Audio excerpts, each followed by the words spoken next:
absolutely delighted today to be announcing and launching this very first of NIBA's Thought Leadership Series. One of the conversations we've been having as a board has been about, if we're going to be the voice of the sector, we actually need to capture the voice. We need to understand the voice. We need to get content and data. We need insight.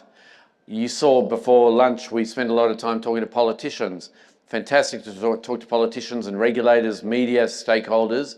When you come with content that evidences and demonstrates capability and real metrics, becomes very, very powerful.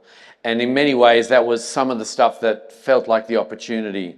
So as a board, we sat around and said, we need to go back to what was the Deloitte report of 2019. That was a pretty signature piece of research. We need to update it, but we now need to go beyond that as well. And so Ready or Reacting, with the great support, thank you Richard and the CBN team, together with the board Insight, we've created and crafted with Insight and research partners Core Data, a whole host of really interesting content.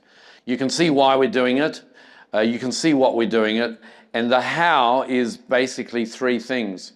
Number one, we've been out to members. So for all of you who responded to our Project Apollo survey work, thank you. To all of the leaders across all of the major brokers who spent an hour in qualitative conversations with Andrew and Alana and team, thank you. We're actually now in field garnering insight from customers, consumers, your clients who work with brokers to get their temperature check.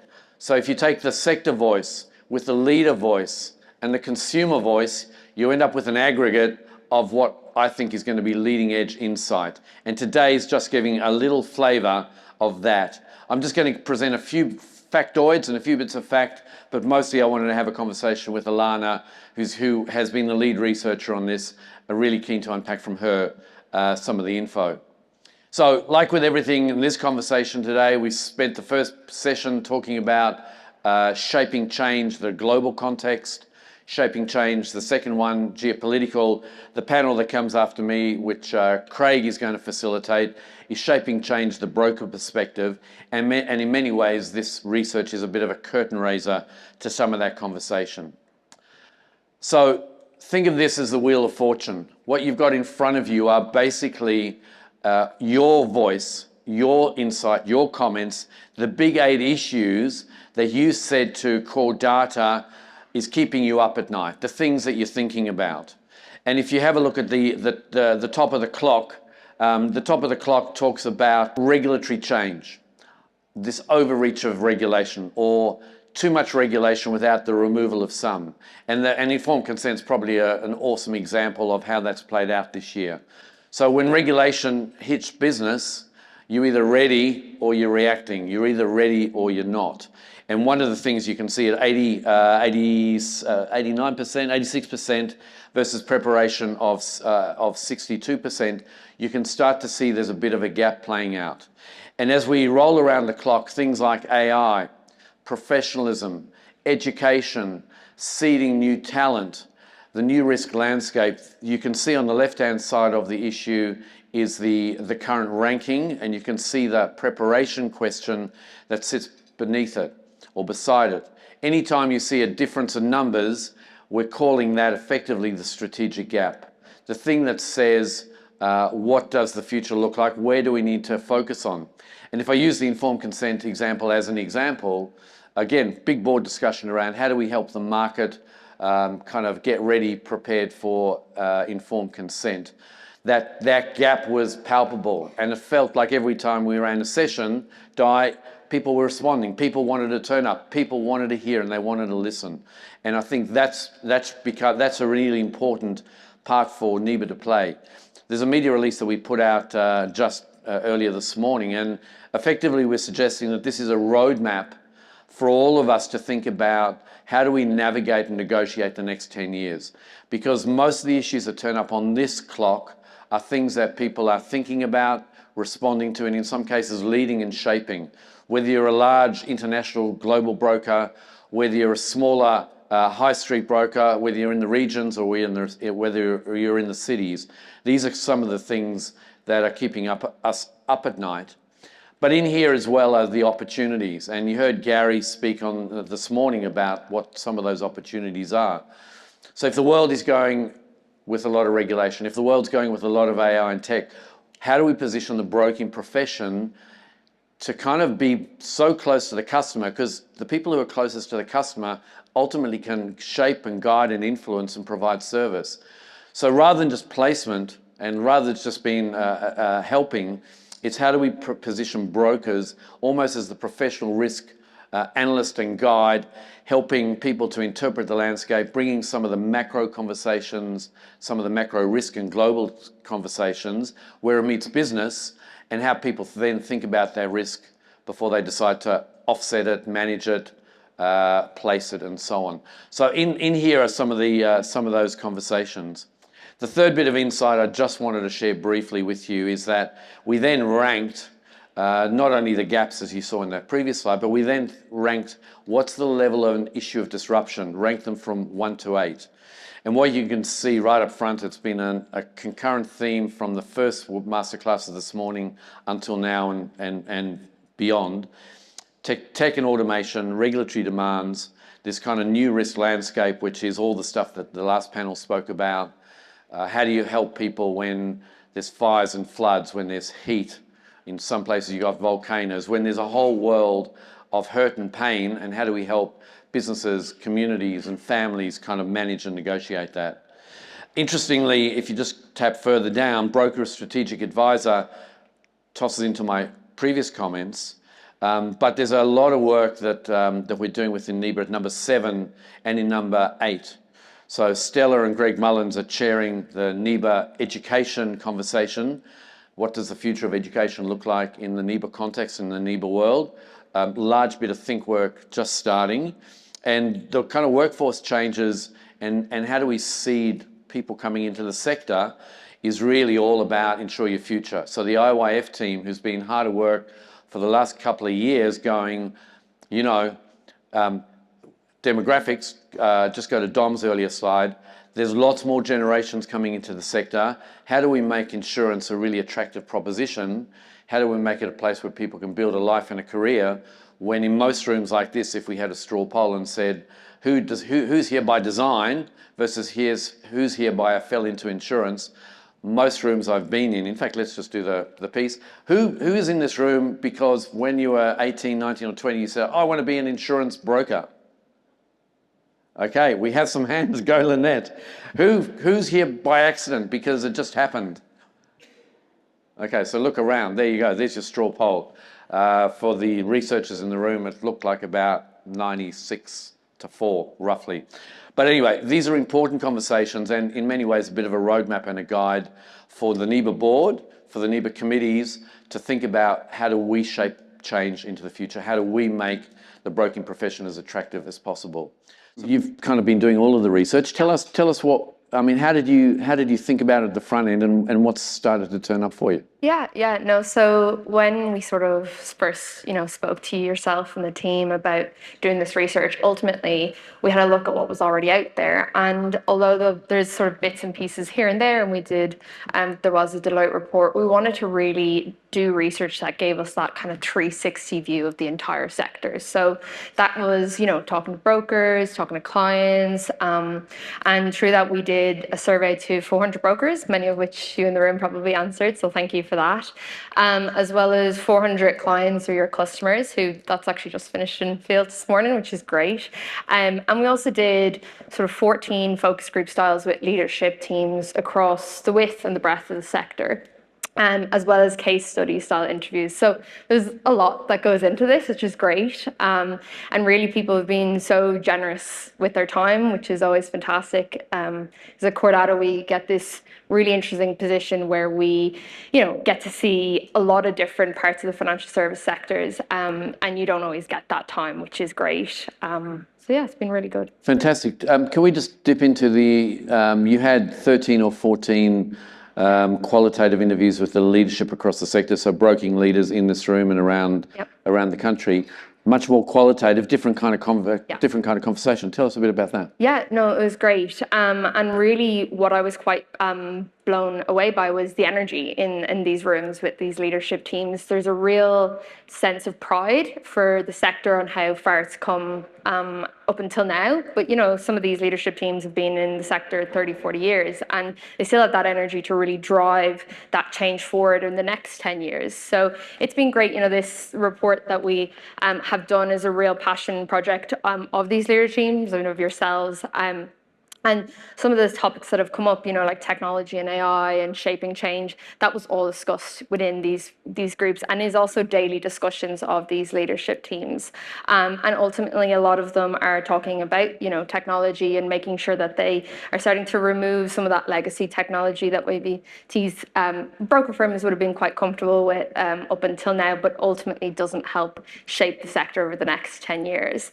And, they're really driving this culture of innovation and sort of borrowing from big tech firms. Some of the discussions that were brought up is like what Amazon are doing and kind of creating this culture of diverse thinking. And that starts, like you mentioned before, about, hiring into brokers from all different walks of life. It's hiring from STEM, it's hiring from lawyers and accountants, and ultimately gaining more diverse thinking throughout the sector that's going to push the sector into the next 10 years, So, yeah, it's been great. So that's the upside. Were there any noticeable headwinds that turned up over and above what we just shared? Yeah, I think at the time of when we were doing the focus groups, it was around July time. So as that informed consent came in, and that was, of course, quite naturally a big topic of conversation. And what I found quite interesting in some of the conversations we had was how leaders were already thinking about how they could automate things like that. So it was, how can we use AI to, make informed consent almost an automatic thing? We talk about productivity so much today, and government are talking about productivity a lot. And, for leadership teams, and what we talked about in these sessions were, how can they free up brokers' times to do what they do best, which is not what AI is going to, replace, which is the human element of it. AI can't be there for their clients in their times of needs, but brokers can. So for leaders, it was really like, how can we integrate tech, not just tech for tech's sake, but also just to help brokers, free up more time, do what they do best, be there for clients, and ultimately add more value and productivity as well within the sector. Now, we also did some deep dives with some brokers also in this room. Yep. Bit of a case study thing. Maybe just tell us about that. Yeah, no, it was really good. So we wanted to kind of talk to brokers. We obviously did these focus groups that were to leadership teams, but we wanted to talk to brokers from every level, because with things like this is what you get is the numbers give us the what, but it's the qualitative part that gives us the why. What's actually going on behind the numbers? And you'll see if any of you do get to read the report, is that, some of the younger brokers are thinking about things and thinking about the next 10 years quite differently than maybe some of the older brokers who've been around and seen how much the sector has changed and are sort of focusing on regulation and the risk that's potentially coming in.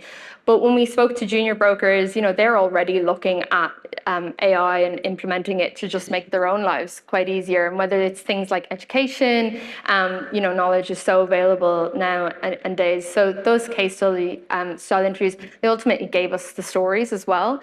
One of the things that was quite nice is we at Research, we kind of love the stories behind these things. And I heard some absolutely fantastic stories in those interviews, things like brokers having their clients naming their children after them just for how much they've been there. So I think for us, when we did the research, we were really quite surprised at how much there's a perception gap. And it's talked about in the report, but people who don't necessarily interact with brokers unless they have one don't really understand what the sector does, is exactly how much value they bring to their clients and to just average businesses in Australia. And in Radio Reacting, there's a lot of demographic info, right? Ages, stages, genders, regions, cities.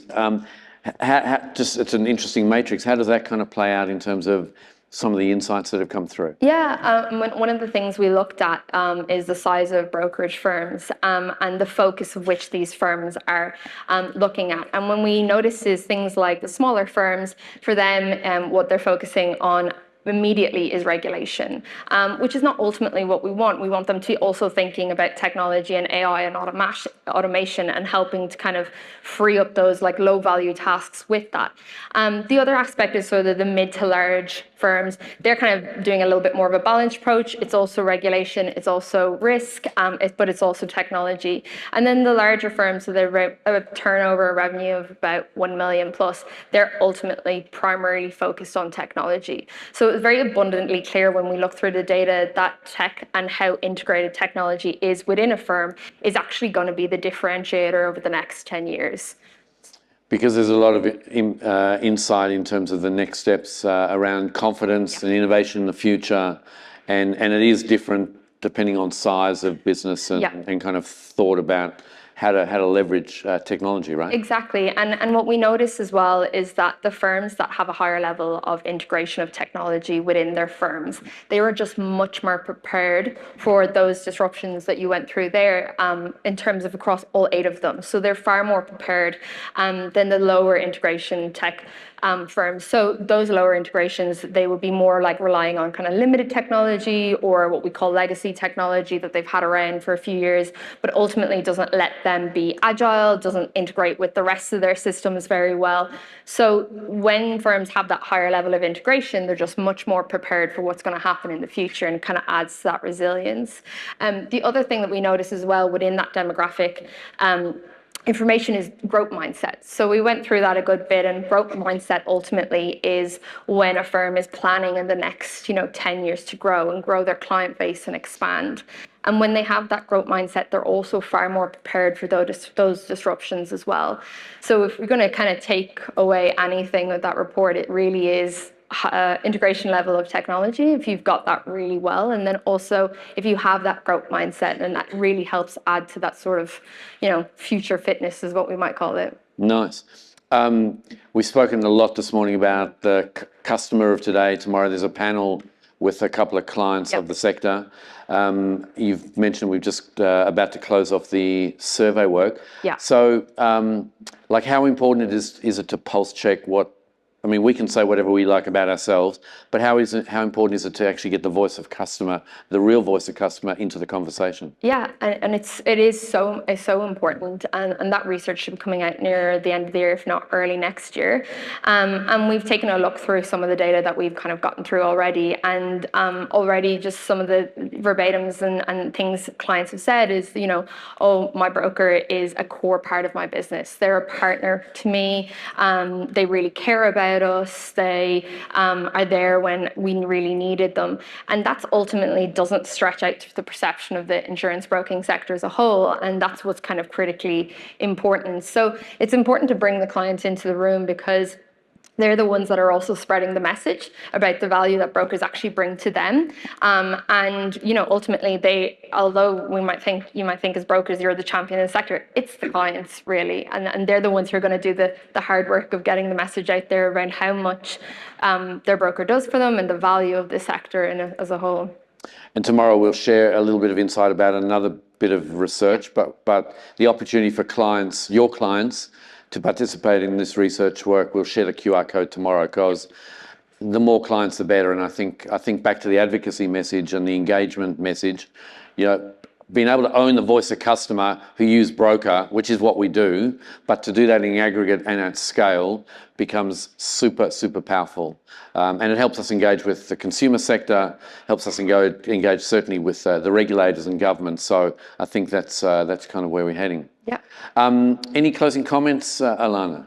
No, I just think I probably should have been an insurance broker after this research.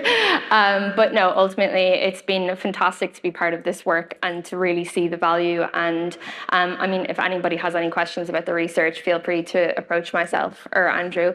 But yeah, it's been great. So folks, on behalf of us here, big thank you to the Core Data team, big thank you to Alana. So here we go.